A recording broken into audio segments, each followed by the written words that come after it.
आशीर्वाद करलाम तोमरा प्रभु भगवान श्रीकृष्ण के प्रतिरूपे पाबे। माँ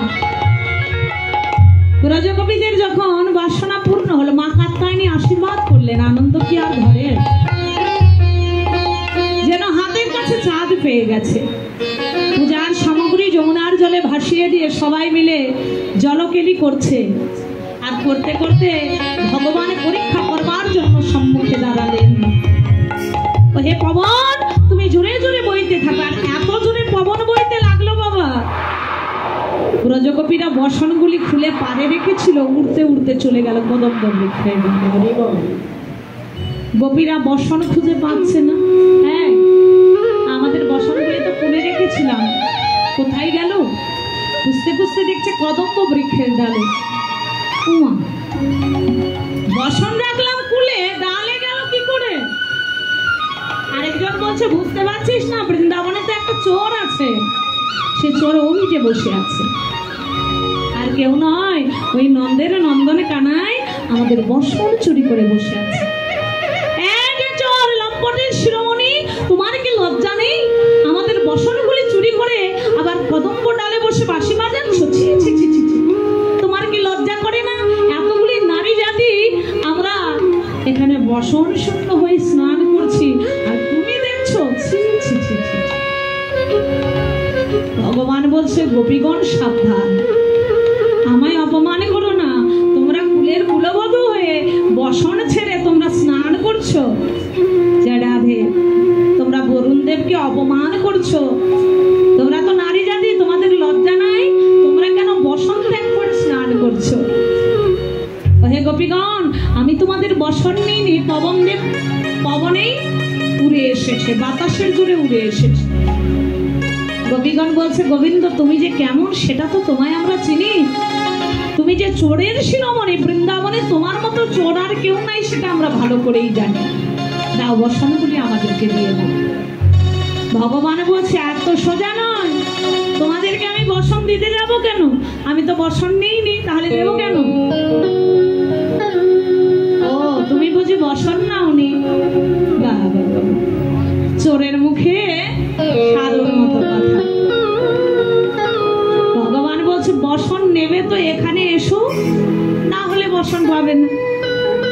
গোপীগণ করজোড়ে বলছে প্রভু আমরা তো নারী জাতি আমাদের কুলের ভয় আছে আমরা তো অন্য একজনের স্ত্রী আমরা পরের ঘরের ঘরণী তাহলে তোমার সম্মুখে তুমি পর পুরুষ আমরা পরস্ত্রী হয়ে তোমার সম্মুখে আমরা এই ভেজা অঙ্গে দাঁড়াবো কি করে? ভগবান বললেন সবই তো আমায় দিয়েছো নিজের বলতে কোনোটাই বাকি রাখুনি শুধুমাত্র লজ্জাটাকে আঁকড়ে ধরে আছে। লজ্জা ঘৃণা ভয় তিন থাকিতে নয় দাও লজ্জাটাকে আমায় দাও শিরোয়ানা দাও তবেই তো আমায় পাবে।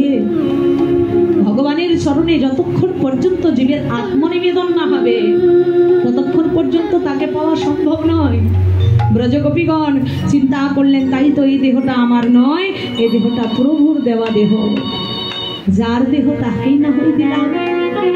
দুটি হে মদণ্ড বাহু উত্তোলন করে বলছে হে গোবিন্দ আমরা তোমার চরণে দেহ মন প্রাণ সঁপে দিলাম আজ হতে আমরা তোমার চরণের দাসী হলাম। হরি হরি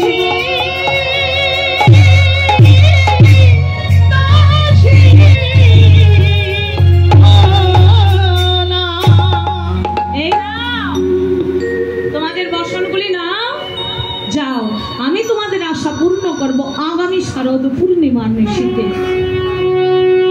গেল হেমন্তকাল কোথায় কাত্যায়নী ব্রত কার্তিক মাস হেমন্তকাল গেল বাসনা পুরাবে শরৎকাল প্রায় 1 বছরের মতো। আর এতদিন ব্রজগোপীরা কি করলেন উৎকণ্ঠায় রইলেন আজ বুঝি কৃষ্ণ বাঁশি বাজাবে আজ বুঝি ভগবানের বাঁশি বাজবে আজকেই বুঝি ভগবানের সঙ্গে মিলন হবে। এই রূপে প্রায় 10 মাস 11 মাস কেটে গেল শারদীয় পূর্ণিমার নিশি। ভগবান আজ বাসনা পূর্ণ করবে।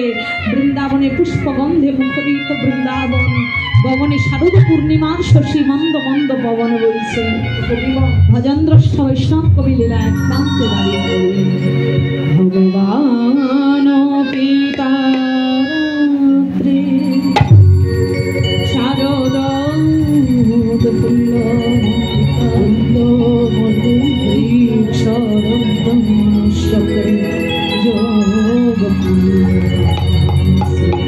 যোগমায়া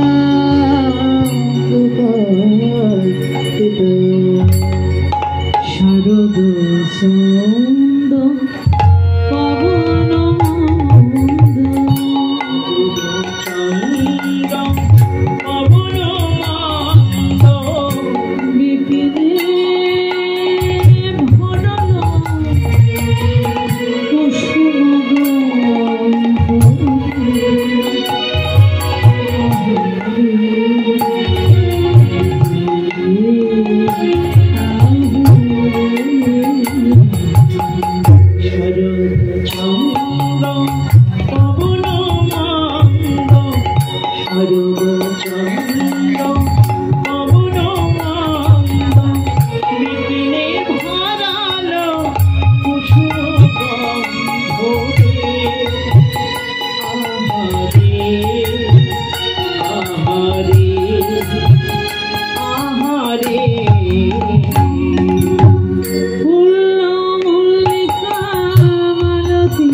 বিপিনে ভরানো কুসুম গন্ধ তুল্য মল্লিকা মালতী জ্যোতি মত্ত মধুকর।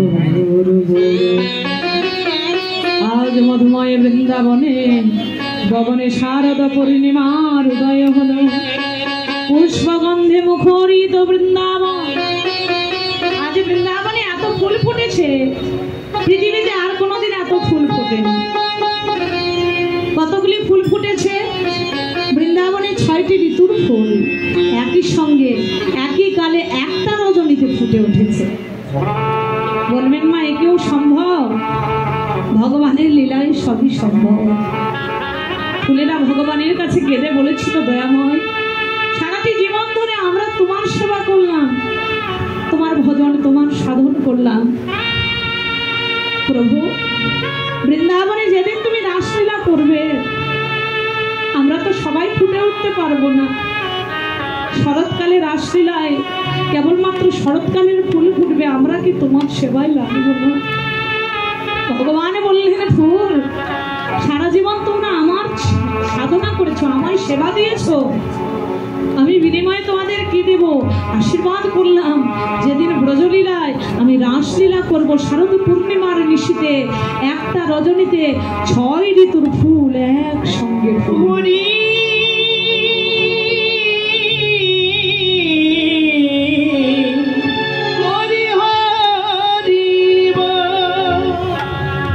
ফুল তো ফুটলো না।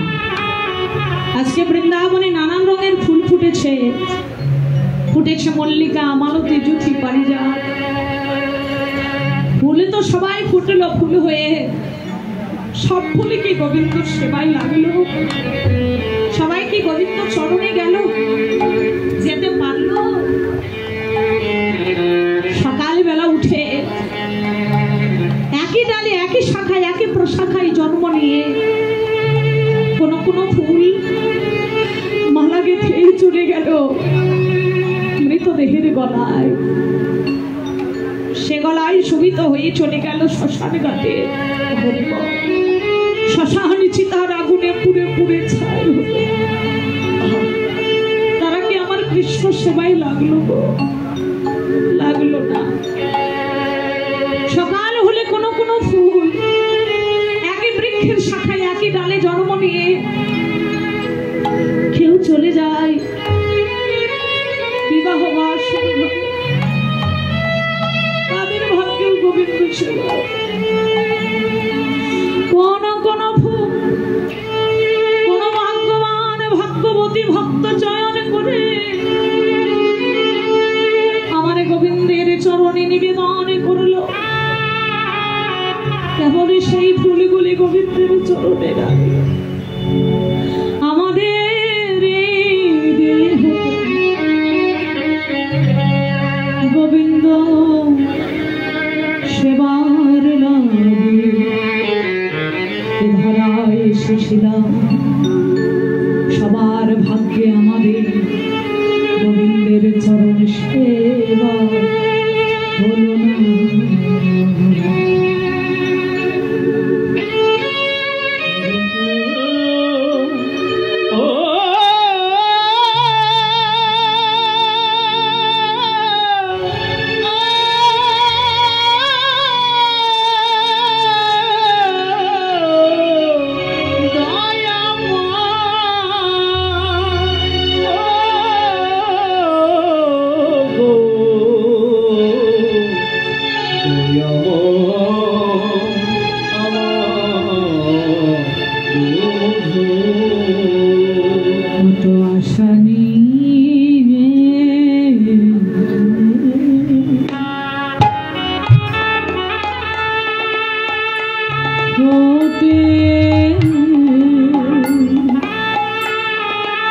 কত মালতী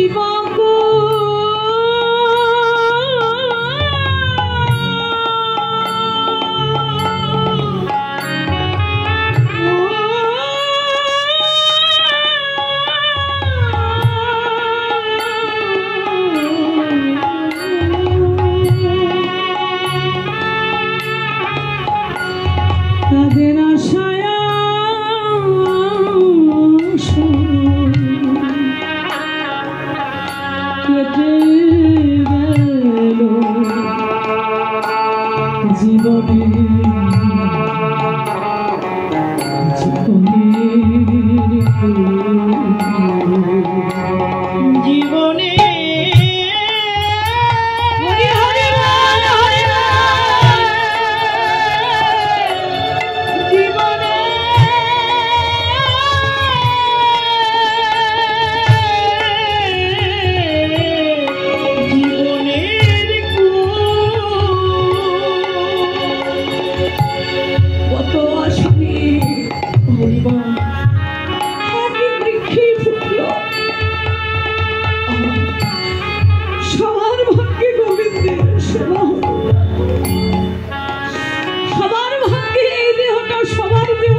হতে হতে তার দেহটা ভজনযোগ্য দেহ হলো।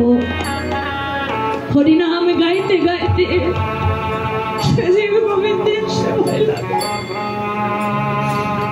আবার দেখবেন একই বংশে জন্ম নিয়ে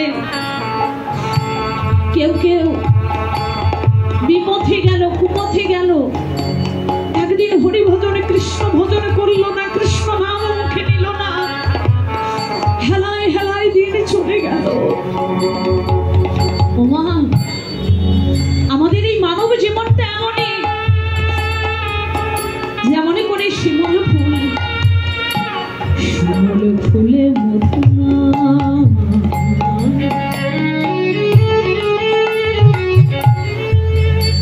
কত জ্ঞানী গুণী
জন্ম হলো উচ্চ বংশে উচ্চ কুলে। ভাবলো আমার দেহটাই বুঝি শ্রেষ্ঠ, আমার বাবার অর্থ আছে, আমি বুঝি জগতে শ্রেষ্ঠ। যাদের অতি রূপ আছে তারা ভাবছে আমি শ্রেষ্ঠ। ভেবে দেখুন মা, শিমুল গাছেও ফুল হয়, সে গাছের ফুল কত রং বেরঙের ফুল, কত উঁচুতে ফোটে, কিন্তু একটা ভ্রমরে কি কখনো সেই ফুলে বসে? বসে না। একটা ফুল তুলে কেউ কি কোনোদিন কোনো ভক্ত কি গোবিন্দের চরণে নিবেদন করে? করে না। তার তো উচ্চ জায়গায় জন্ম, উঁচু বংশে, অনেক উপরে জন্ম হয়েছে, অনেক সৌন্দর্য নিয়ে জন্ম হয়েছে। তাত্ত্বিক জীব শিক্ষা দিলেন, হে জীব, অনেক উচ্চ বংশে জন্ম নিলে, অনেক রূপ যৌবন মাধুর্য থাকলে গোবিন্দ সেবায় লাগা যায় না। দেখবেন বনের ওই বেলি ফুলগুলি ঝোপঝাড়ের মধ্যে ফোটে, ছোট ছোট বৃক্ষ, ওই ছোট বৃক্ষের ওই সাদা ফুলগুলি আমার গোবিন্দের চরণে যায়। জন্ম যেখানে হোক, অহংকারকে বর্জন করে যারা এই দেহটা গোবিন্দের চরণে সমর্পণ করে দিতে পেরেছে, জন্ম জন্মান্তরে যারা গোবিন্দের দাসানুদাস হতে পেরেছে, এক জন্মে তো হয় না, যুগে যুগে জন্ম জন্মান্তরের তপস্যায় যারা বলেছে হে গোবিন্দ আমার এই দেহটা আমি তোমায় দিলাম, আমার মান অভিমানের বিষয় তুমি কেড়ে নাও, তোমার ওই চরণে আমায় নিষ্ঠা এ জন্মে নয়, জন্মে জন্মে যেন আমি তোমার সেবায় লাগতে পারি। সেই দেহটাই কেবল গোবিন্দ ভজনের উপযুক্ত দেহ। ফুলগুলি পড়ে গিয়ে আজ গোবিন্দের কাছে কাঁদছে আর বলছে, গোবিন্দ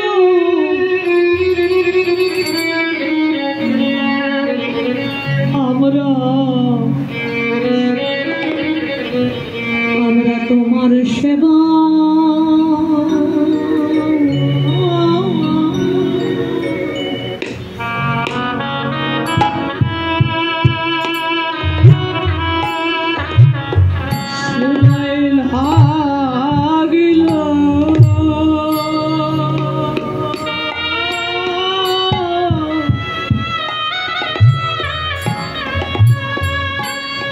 লাগলা